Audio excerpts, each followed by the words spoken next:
And so our wine strains and our beer strains are packaged at different cell levels, but they are very consistent. Wine strains are packaged, we put less cells in there because the wine fermentation process is much longer than a beer fermentation process. And that's where you really get a lot of your flavor development in the wine. A liquid champagne strain and a dry champagne strain are going to be fairly similar. With a dry strain, you don't know your pitch count. You should rehydrate. I'm not a big fan of dropping it on top of your must. You lose about 50% of your cells that way. So you should rehydrate following the manufacturer's recommendations. Usually it's 104 degrees is what they like to mix the wine strains up at. Put it in 104 degree water? Yeah, you know, it's really going to depend on the strain. Some strains like to be rehydrated at 85, some strains like to be rehydrated at 90 or 104. They should have instructions on their website. But, I mean, if you're buying yeast, you want as many viable cells as possible. You don't want, there's no real reason to buy dead yeast or to lose half your yeast in your fermentation process.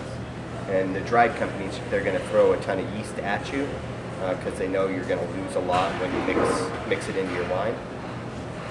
With ours, it's already rehydrated. It's never went through a dried process, so I guess it's not rehydrated, but it's propped up, and then we're going to cell count it to a very, very tight. I think our wine strains are 7.5 times 10 to the 8 cells. Like what is that? 7.5 billion. So there's like probably 75 million cells in there, or 75 billion cells in a wine strain, something close to there. And it should say on the pack.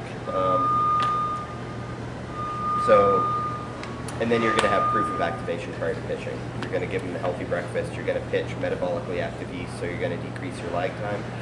And before the yeast really take off, the yeast are going to outcompete almost any bacteria. But you know, before the yeast take off, that's when you really have to worry about infection, because you have basically, you know, warm sugar water, which bacteria love to grow in, and you want to drop that sugar out, drop your pH down as part of the yeast process. You want the yeast to outcompete the bacteria. You don't want to give them a heads up, especially in wine if you're going to be saving it for a long time. Doing the dry, pouring it on is probably not the best thing. Would you recommend, you know, just putting that aside? I would recommend throwing your dried yeast away and using one of those.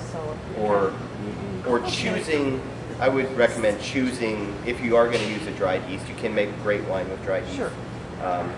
I would recommend not using the stock yeast. The stock yeast that they put in almost all the wine kits, the champagne, it's very neutral, it's very alcohol tolerant, it's a fast fermenter.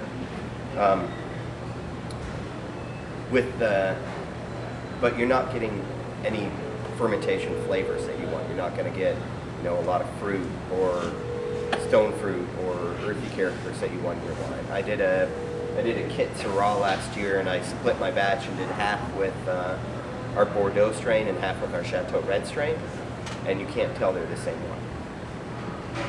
One is super flowery and fruity, and one is kind of earthy and grassy. You can't tell it's the same product. So, I didn't know the yeast flavored things that much. I thought it's more other things. No, fermentation has a huge. In wine, there's a lot of other things that come into play. It's the tannins and how long it's on the skins, and if you're raising the lees and a bunch of other things. But fermentation has a huge part in flavor profile and mouthfeel and aromatics. There's a few of them. I brought the champagne over, which would replace the 1118 that comes in the kits. Okay. But, I thought I grabbed the sugar. There's like red wine yeast and white wine yeast, so you can grab a more specific of Bordeaux, or I thought I grabbed Yeah, there's Bordeaux, Chianti, and Eau de Vie. The Eau de Vie strain is probably the most alcohol tolerant strain on the market. It's alcohol tolerant up to about 21%. So if you're doing a really, really big wine, you can not stress your yeast out at the end of fermentation when it's sitting in 18% alcohol. Alcohol is toxic to yeast. That's why they try to kick it out of their cells. It's a byproduct. And those are like $7 or so, is that what you said? Something right around Roughly?